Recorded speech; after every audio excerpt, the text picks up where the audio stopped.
Welcome back to the MovieBabble Podcast. This week you have myself, Collin, and I'm joined by Brennan as we talk about the opening weekend for Annabelle Comes Home and Yesterday.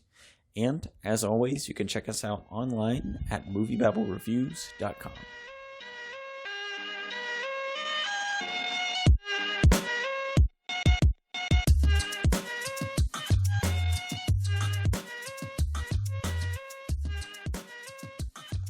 So, breaking down this week's top 5, we've got Toy Story 4 once again in the number 1 spot with $57.93 million domestically. Annabelle Comes Home opened to the number 2 spot at $20.37 million over the weekend, and it was a bit of an earlier release, so in the 5 days it's been out, it's actually at $31.2 million, but we'll talk a little bit about that later on. Then the number 3 spot was Yesterday, which opened up to $17 million domestically. Aladdin hanging on in the number 4 spot at $9.34 million. And The Secret Life of Pets 2 rounds out the top 5 with just a little bit over $7 million. So Toy Story is still the number 1 spot. Nick and I talked about this last week. We're not just completely surprised. It did have about a 52% drop, which is pretty drastic for Toy Story. As a franchise, these first to second week drops normally haven't been that large. So it is just, again, kind of showing how Toy Story isn't necessarily plummeting, but it is kind of slowing down and just doesn't have as much steam as it did in the past. And I think that's just a testament to the fact that it's the 4th movie in a saga that everyone kind of thought was finished. So, it's not pulling terrible numbers. Toy Story 4 is by all means one of the year's biggest successes at this point. It is sitting at about $237 million domestic, sitting just shy of $500 million worldwide. So it's still pulling along very well. Yeah, for sure. I think that we look at this 52% drop, and I think that's a little bit expected just because I remember last week Nick was saying this thing will probably have legs. I think this will have legs, but after weekend 2. I think what you see in the first weekend, the people that are really dying to get their day 1 will show up weekend 1. Weekend 2, it kind of teeters off, and then word of mouth hits, and I think that will start kind of playing into weekends 3, 4, 5, 6, and so on. So we should expect that 52% drop to just happen this weekend. It'll probably be more of a 40% week in and week out as it progresses throughout its box office run. But yeah, this movie is pretty much at $500 million now after 2 weekends worldwide. I think it's somewhat, depending on how the next few weeks go, somewhat on its way to $1 billion. That'd be huge. I mean, Toy Story 3 surpassed $1 billion itself, so that'd be good for the franchise to hit that marker. But yeah, you're right. I think that this is a film that, while it's great, I really enjoyed it myself. I think that a lot of people were kind of caught off guard and very skeptical about this film. And I think Pixar really just showed people why they are great, because they came up with another great film. This isn't like a Cars 2, right? This is a sequel with purpose, and a sequel that matters, and a sequel that was done well. But I understand why people would be nervous for this, just because of how great the third one ended. But I think we'll probably see the drops be a little bit more respectable from week to week as this film progresses. But yes, as we said, it's not a disaster at all. $500 million worldwide after 2 weekends is really good. $236 million domestically already. That's good for, I believe, 4th at the domestic box office this year so far. So that's pretty good stuff. And all 4 of those films are Disney movies, so they're pulling in the money. I mean, you have Endgame at 1, Captain Marvel 2, Aladdin 3, and Toy Story 4, and probably has the legs to overtake Aladdin in the 3 spot. But yeah, we'll see what happens as things progress. But this movie, it looks like it's definitely going to be a huge hit.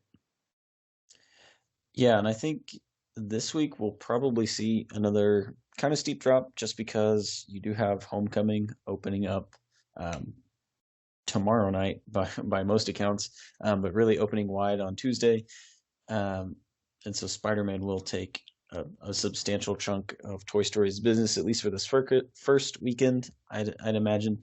But overall, yeah, I think this movie's going to have pretty strong legs. Pixar in general tends to have really strong legs with all of its movies. Toy Story is kind of its go-to franchise. I mean, people know this franchise. People love this franchise. I think we're going to be talking about Toy Story 4 for quite a while. Mm-hmm. For sure. So we'll move on to another doll movie. Nick and I talked about this a lot last weekend, and it has knocked Child's Play far out of the second place spot. Is Annabelle Comes Home, which again has 20.37 million for the weekend, a little over 30 million for the 5 days it opened. The Conjuring franchise just kind of came out of nowhere. Around 2010 was, I think, sometime when the first one came out, and they've just spun it off, sequeled it, prequeled it, and Annabelle Comes Home is just another testament to the fact that people really love kind of this blend of demonic horror and creepy dolls and all the cliches that you get with that. Yeah, for sure. This is the 6th film in the Conjuring franchise. We have The Conjuring 1 and 2. We have Annabelle, Annabelle Creation, Annabelle Comes Home, and we have The Nun. This is the lowest opening weekend of all 6 of the films, but as we did say, this came out on the Wednesday, so it's a 5-day opening. Even then, it puts it a little bit lower than the other films, but I don't think it's a huge problem for these types of movies because they always have very small budgets. They're always very smart at kind of marketing these movies, so they're going to be fine for sure. And this is a pretty strong showing for them. I know that there's another Conjuring universe film coming out in 2020, so I don't know how long they can last. I think from now, the Annabelle movies might be slowing down 100%. I mean, I know the second one got great reviews, and it had legs. It made $100 million. It outgrossed the first. This movie, however, I don't think it will be as big of a hit as some of the other Conjuring verse films by the end of its run, but we'll see what happens for sure. I think it's a respectable opening. I think they're definitely probably happy with it. And there's no real horror movie coming out for the next little bit. I mean, you have Crawl, which comes out in a few weeks, but I think kind of this style horror, there's nothing for a little while. And yeah, Child's Play, I know they were kind of marketing it with Toy Story 4, the back and forth banter there, which was pretty exciting stuff in terms of marketing, but it was a poor release in hindsight because you see now Annabelle Comes Home is wiped Child's Play off the map. And I think Annabelle kind of suffers from what happens to most of these breakaway hit horror movies. So you look at, the Saw franchise of the 2000s and Final Destination. You look at Paranormal Activity coming from this past decade, and The Purge is you have a successful horror movie, and then they just bleed it as quickly as they can. So this is the 6th Conjuring movie in almost as many years. I believe the first Conjuring movie came out in 2013. They've had one every year except for 2015. You look at Paranormal Activity was kind of the same way. The Purge was kind of the same way. And these movies they become really popular very quickly, and then they also die out very quickly because there's just so much thrown at you. And at some point you kind of run out of different ways that, the haunted doll can scare somebody, or that the Paranormal Activity can be filmed with a security camera. And so that we see these franchises come and go very frequently and very quickly. Yeah, for sure. I think that if you're a horror fan, though, you have a lot to enjoy these last couple weeks, and with Crawl in a couple weeks as well. So that's pretty cool for kind of the horror fans out there. But yeah, as you said, these kind of these types of horror films, they come quick and they go quick, 100%. Yep. And so we'll move on to Yesterday, which has been it's been a pretty buzzy film so far in kind of the indie or the non-mainstream world. So it's about the guy that wakes up and he's the only person who remembers the Beatles.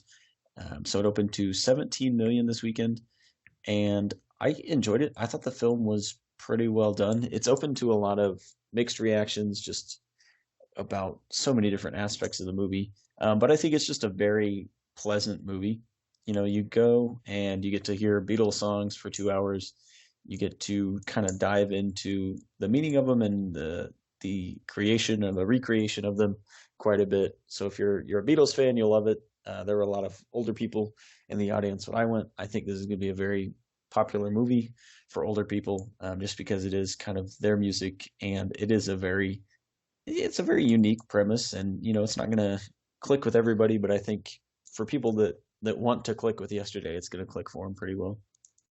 Yeah, 100%. I haven't got the chance to see this yet. I'm gonna go as soon as I can, because I just really enjoyed the trailer. I like the premise. You have a pretty competent director behind the camera as well.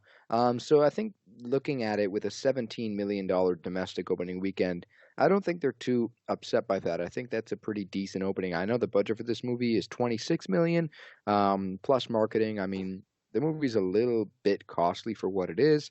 But if this is a movie that is a feel good film that kind of catches a little bit of legs, because as you said, kind of tap into that Beatles nostalgia, it could definitely have legs and it could definitely make a good chunk of money heading into the early parts of July. So I think we just have to see how this one plays out.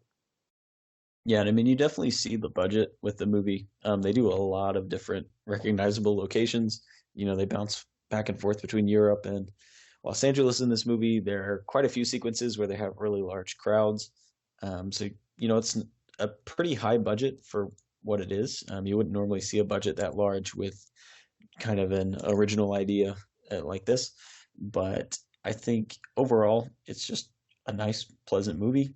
You'll have a good few hours. You'll get to explore a really interesting premise, and they kind of explore the world without the Beatles, but they don't spend too much time just picking through the minutia of that world. And so it's a lot of fun. I mean, I can't stress enough how just like pleasant and fine this movie is to just go and zone out for 2 hours. Good stuff. Yeah, so we'll move along to Aladdin, which has, again, it's been probably the most consistent performer. Um, not necessarily in terms of, oh, this has made the most money, but this is just seeing these really small drops and continue to bring in just really strong returns every weekend that it's back at the box office. We're heading into The Lion King, comes out here in about 3 weeks. So I think we're going to see the success kind of come to an end because it will have direct competition, but also from Disney. But right now, Aladdin is just making money. I mean, Disney has the top four grossing movies this year. Aladdin is one of them. Nobody is very upset with this box office performance. Oh, for sure. This is huge. I think you kind of hit the nail on the head there. This movie, while it isn't the highest grossing movie of the year, it's probably the most consistent film of 2019, and I think that's huge. No one really knew how this film was going to perform, and in the end, this movie is turning out to be a massive surprise success. And I think it's just going to continue to make money, as you said, until the Lion King kind of breaks out there. We'll see how it plays out. I think they'll probably have some double feature specials. I think Disney's definitely the type to do that. I know they did that with Dumbo. They'll probably do that again. So Aladdin's just going to keep making its money. It's pretty incredible. I don't remember another movie this year that had legs quite like Aladdin has. Yeah, I mean, it's really interesting to look at. Even when we were talking in the weeks leading up to this, I think you and I both pegged it around maybe 500, maybe 600 million worldwide. I think Nick's might have actually been a little bit lower for his estimate. And, it didn't open up to just the largest weekend opening ever, but it has just consistently performed. And I mean, it just keeps going. It will not quit. Yeah, for sure. It's quite remarkable. I think I don't know how surprised Disney is about this. I don't know if they saw things that we didn't, or that kind of people who are projecting this movie didn't see. But this movie is becoming a truly just a huge hit. I mean, you look at it; it's at 874 million worldwide. It will get to 900 million worldwide, and it's making a fair chunk overseas too. I mean, you look at this film overseas, it's made already $568 million. I mean, that's massive stuff. That's fourth overseas this year, behind Endgame, Captain Marvel, and the Chinese film The Wandering Earth. So I mean, it's quite incredible just what Aladdin's doing. I didn't see this coming, I have to admit.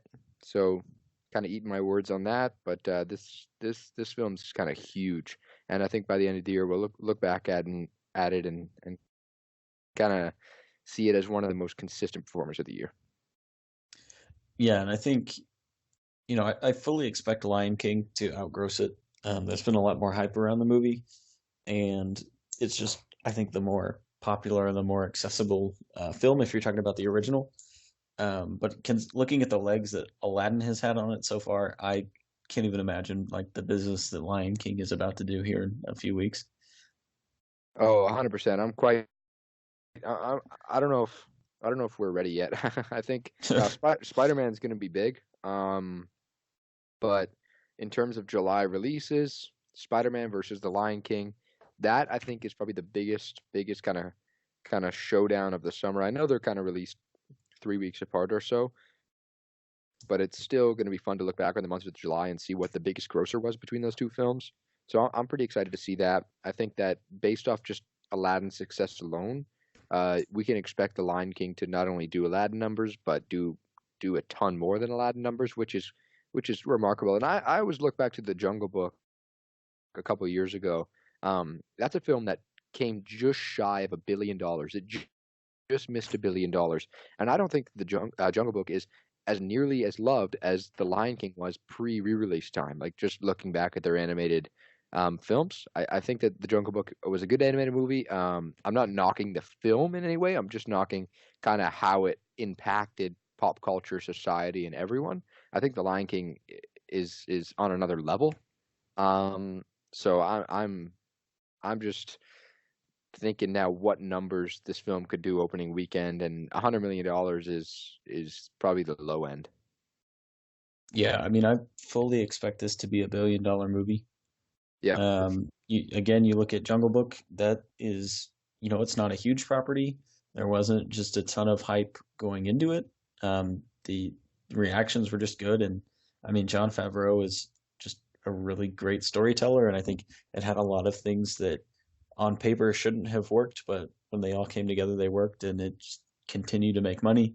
With Lion King, you have all of those elements, but you also have a lot more nostalgia, a lot more hype.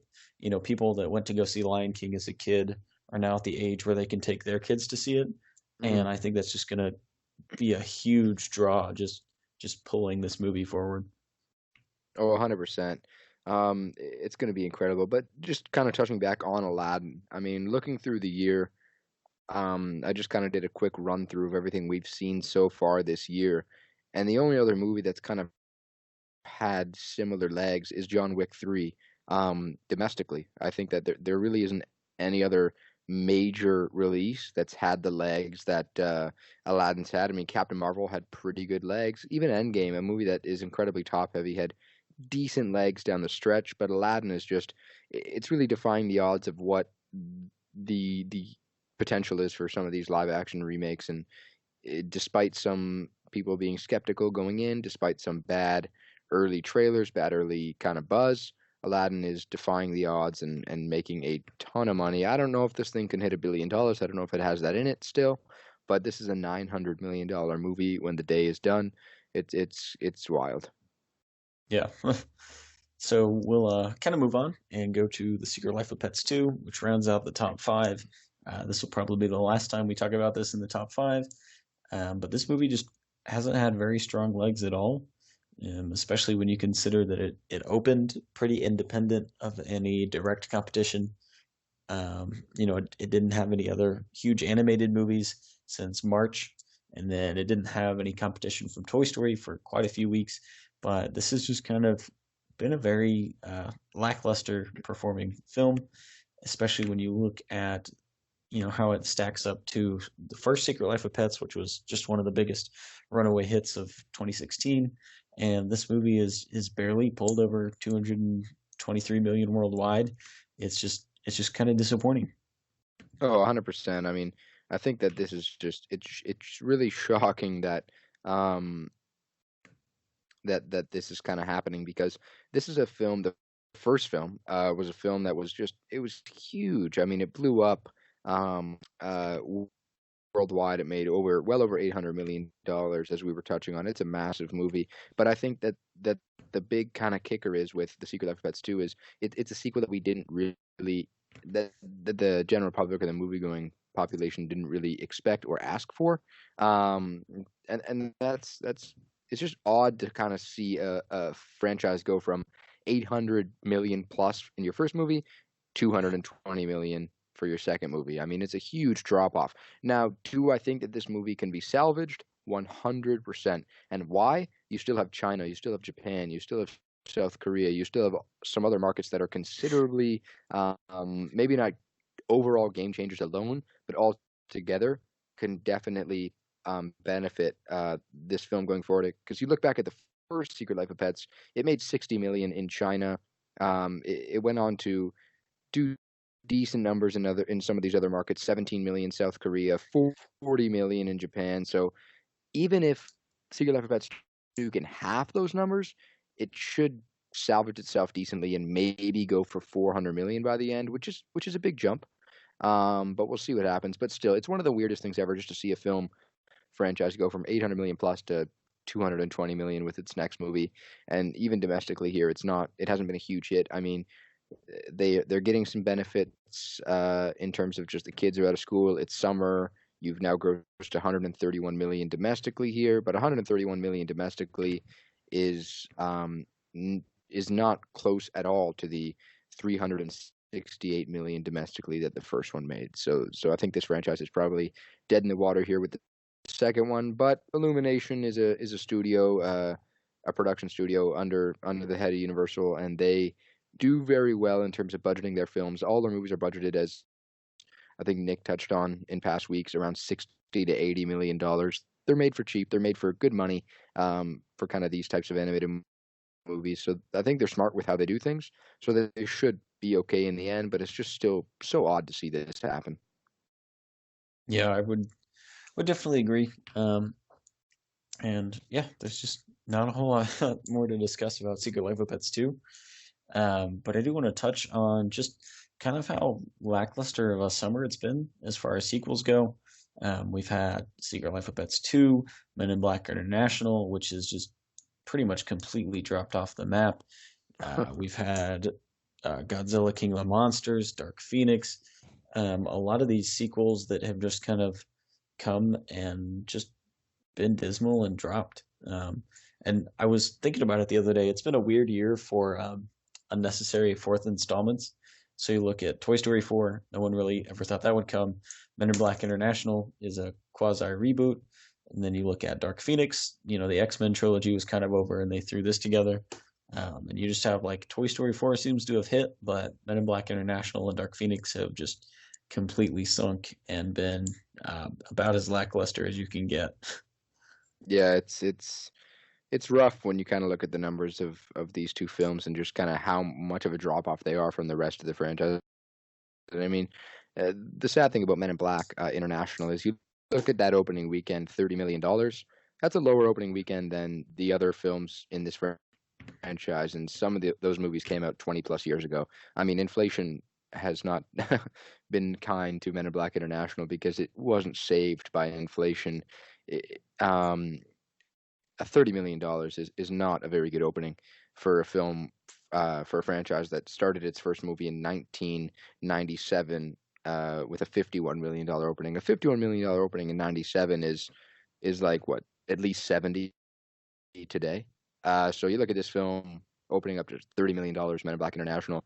It's pretty rough. It's definitely rough, and it is a very weird year at the box office. 100%.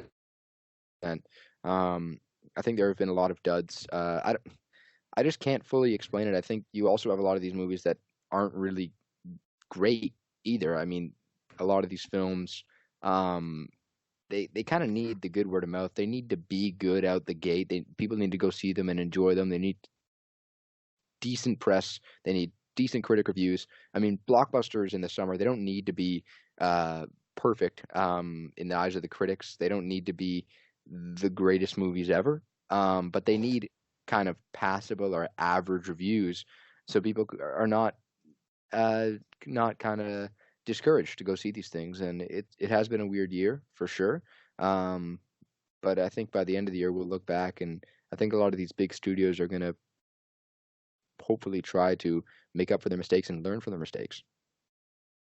Yeah, hopefully there's some lessons learned from it. If we've learned anything from studios, they probably won't learn those lessons for a while, but hopefully they'll be a little bit more cautious about when it's good to kind of dust off these old franchises, and when it's better to just kind of leave them where they're at.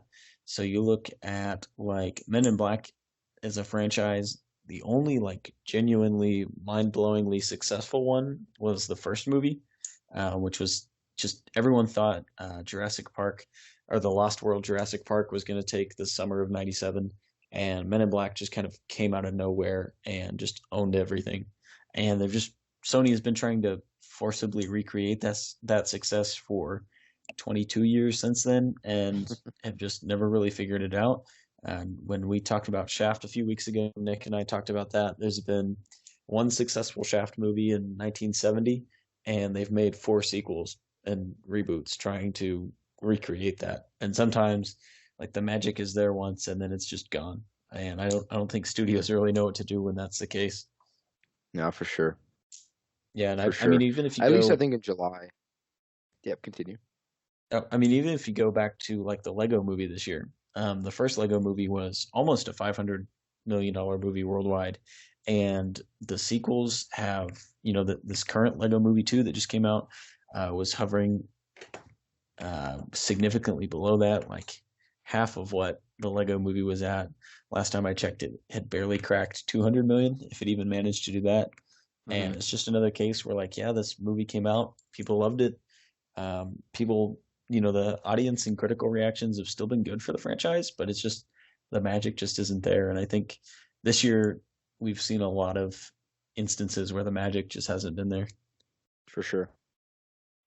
I think July, the box office in July will definitely be rejuvenated a bit. Spider-Man right off the gate is gonna definitely kind of rejuvenate this box office a little bit, and even Toy Story has, but to a grand extent, I think Spider-Man's gonna kind of rake in that money. And I mean, you look a little bit further down the line, The Lion King's gonna be massive. I think Once Upon a Time in Hollywood, I mean Tarantino, these aren't movies that are gonna blow up and be billion-dollar movies, but Tarantino, these last 10 to 15 years, every movie he puts out is pretty strong at the box office and will make a couple $100 million. So I mean, we should see a definite resurgence at the box office in July. Yeah, I'd agree. And before we jump into Spider-Man talk a little bit, I do want to talk about Endgame had the re-release this week.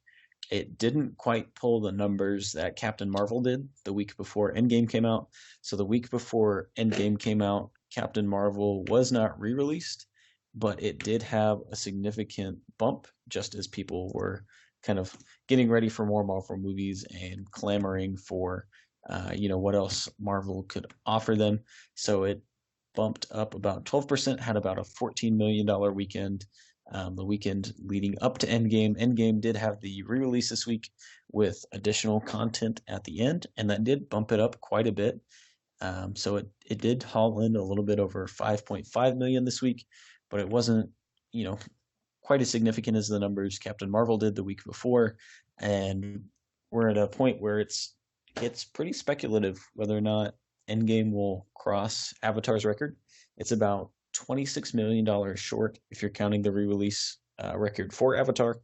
It has eclipsed Avatar's original run in terms of its global box office haul. But as far as total box office haul, counting the re-release for Avatar and Endgame, Endgame is still about $26 million short, give or take. Do you think it's going to pass Endgame, or is it kind of a close but not quite deal we're going to get to? So I kind of look at this Endgame re-release and I think about a couple of things. I mean, I had no idea how this thing was going to do. $5.5 million in your little kind of recut, re-release sort of deal. I expected a little bit higher in terms of numbers, just because you look at Endgame and 357 million first weekend. That's insane. And I thought there were going to be a lot of diehard fans that would want to come out to not only see a little bit new stuff, but also just to celebrate the moment a little bit more. So 5.5 million, that's not bad considering this movie had its standard release 2 months ago.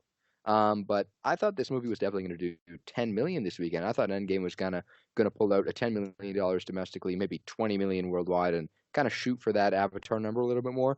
But I think that the film just jumped up 10 million globally this weekend, so that's about 5.5 here domestically. And I know it did get a worldwide re-release, so it wasn't just North America.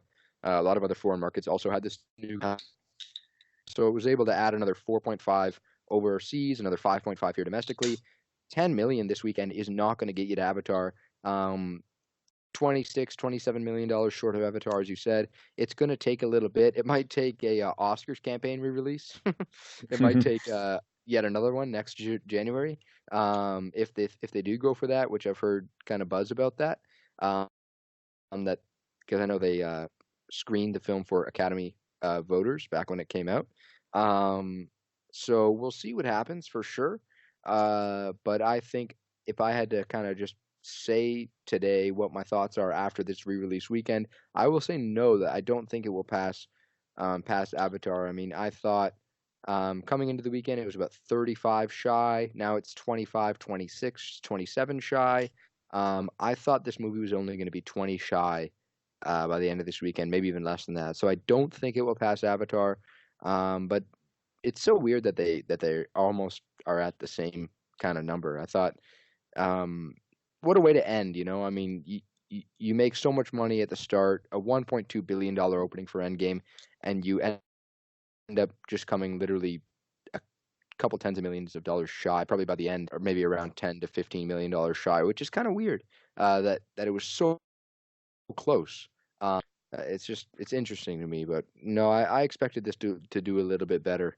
But I mean, it's whatever. I mean, this movie is a huge movie, right? I mean, you can't really say that.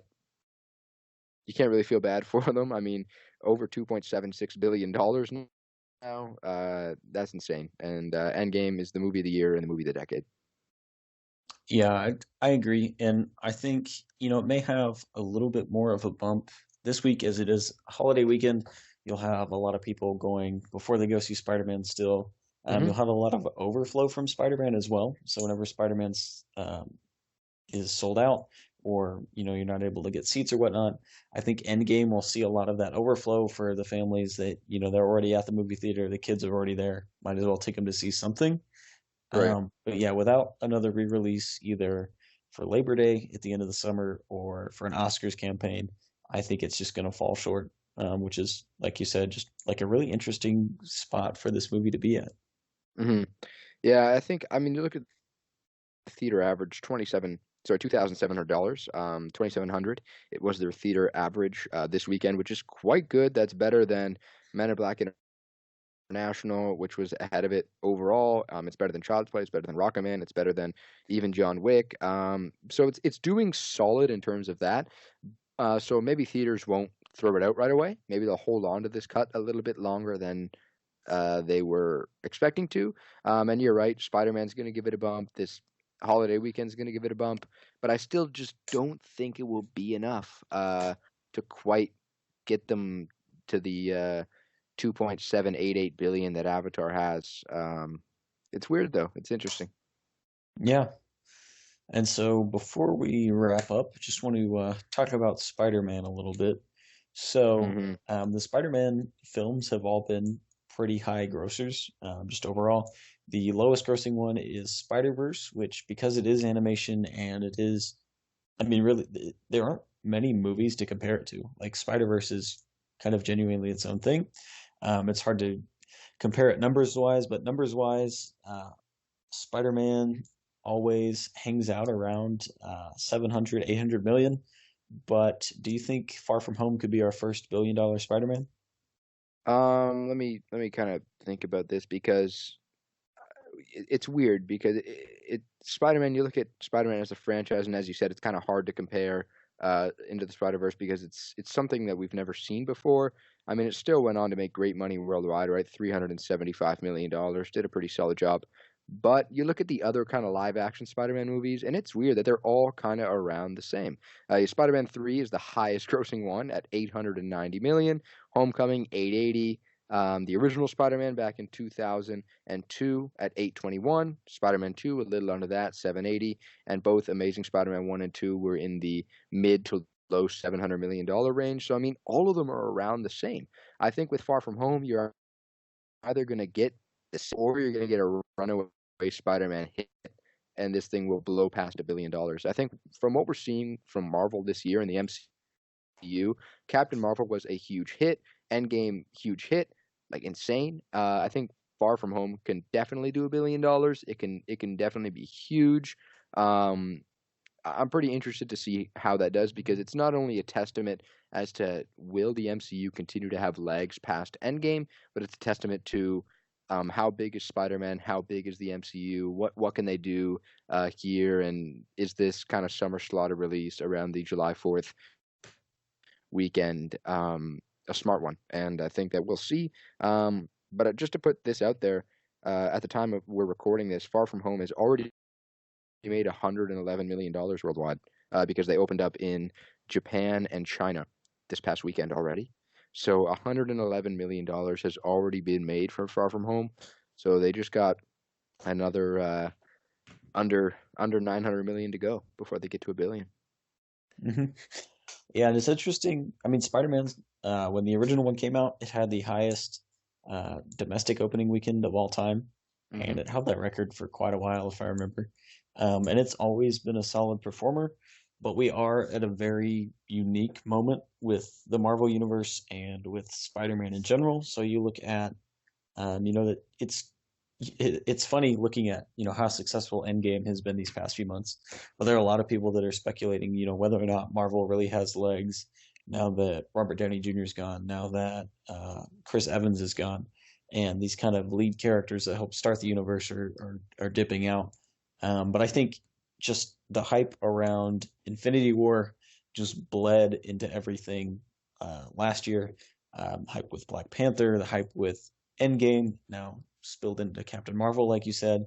Endgame is the second highest grossing movie of all time, and I think this will put Spider-Man over the edge. I think Marvel has proven that people are really clamoring for more of what it has to offer. I don't know if that'll go on forever, but I think right now, especially with Far From Home being pitched as kind of a direct continuation of the story from Endgame, what is the Marvel Universe, what does the world look like without Iron Man? I think this could very easily, and I fully expect this to be the first $1 billion Spider-Man movie. Yeah, and I think if I'm not going to beg Spider-Man here, because I love Spider-Man, one of my favorite superheroes, my favorite Marvel hero. And I love the movies. I think Homecoming was a solid film. I like what they've done with Tom Holland Spider-Man in here.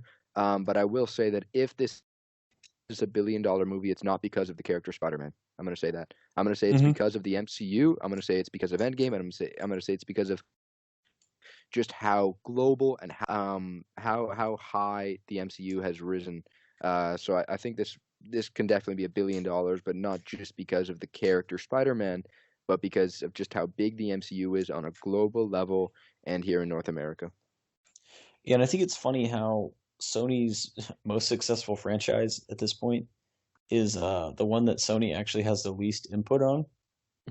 You just look at Sony doesn't have that many strong franchises right now. We just talked about Men in Black has just heavily floundered. We talked about how they really just don't have a lot. They have Jumanji: Welcome to the Jungle that was a surprise runaway hit 2 years ago. They've got a sequel coming out. Who knows where that will land? But yeah, Spider-Man is kind of their flagpole right now. And it's just funny because, they have the least amount of input over what they can do and what characters pop in and where the story goes. And it's just another testament to the kind of strength and goodwill that the Marvel Cinematic Universe has at the box office right now. For sure. I mean, they trust Disney to handle Spidey well. It's pretty cool. But I also want to kind of talk about something interesting real quick, kind of a runaway topic here, but still touching on Spider-Man. So it's pretty cool. I've started my own podcast with MovieBabble. It's MovieBabble Presents. It's Babble with Brennan. The first episode will be coming out soon, but the second episode, we're going to have Collin on here. It's going to be us ranking all of the Spider-Man live action and Into the Spider-Verse. We're going to be ranking them all from our least favorite to our favorite. And I'm looking forward to that. So I just kind of wanted to throw that out there for some of the listeners who maybe want to jump over and listen to that as well when that comes out. It'll be post Far From Home, so that'll be included. So I think that's something that me and Collin are definitely both looking forward to. Yeah, I know. I'm excited to be on it. I love Spider-Man. It's I grew up with these movies. I don't know, you're the same way. Like these Spider-Man was like the superhero franchise when I was a kid. And I've as much as like the Spider-Man franchises have hurt me over the years, I love them, and I'm super excited to talk about them with you. For sure. I know I went to the movies before, Spider-Man 3, but, and I know that because my parents have told me. I've seen kind of the old stubs that we've kept. But Spider-Man 3 was the first movie I remember seeing in theaters. I knew I saw movies before that, but it's the first movie I remember going to the theaters to see. So yeah, the character Spider-Man's been a big part of a lot of people's lives, and I think it'll definitely be a fun chat. And the fun thing we're doing is we're not telling each other our lists going into it, so it's going to be pretty cool to kind of go back and forth from our lowest to highest on the scale on the ranking, and not really know what's going to be next. I think that'll be kind of cool interplay for our for the episode. Yeah, I think so too. So that pretty much wraps everything up for this week. And we'll be back next week. It is a bit of a longer weekend. So you have, like we said, Spider-Man opening up on July 2nd for the most part. This Thursday is the 4th of July in the United States. And so we'll have a busier weekend at the box office, I would say, and a longer weekend to take the estimates from. But other than that, we will be back next week talking about Spider-Man Far From Home. Thanks for listening to this episode of the MovieBabble Podcast. Again, you can check us out online at MovieBabbleReviews.com and join us next week as we talk about the opening weekend for Spider-Man Far From Home and Midsommar.